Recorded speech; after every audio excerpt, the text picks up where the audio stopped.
मारब सिक्सर के 6 गोली छाती में। भाषण देते देते मारी सिक्सर के 6 गोली गवाए लगले कि मोदी जी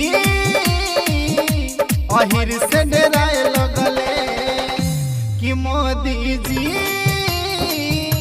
अहिर से डराए लगले। लालू तेजस्वी के छोरा टुनटुन ज्यादा सही तय झुराए लगले कि मोदी जी अहिर से डराए लगले कि मोदी जी अहिर से डराए लगले। मारब सिक्सर के 6 गोली छाती में। भाषण देते देते मारी सिक्सर के 6 गोली गवाए लगले कि मोदी जी अहिर से डराए लगले कि मोदी जी अहिर से डराए लगले।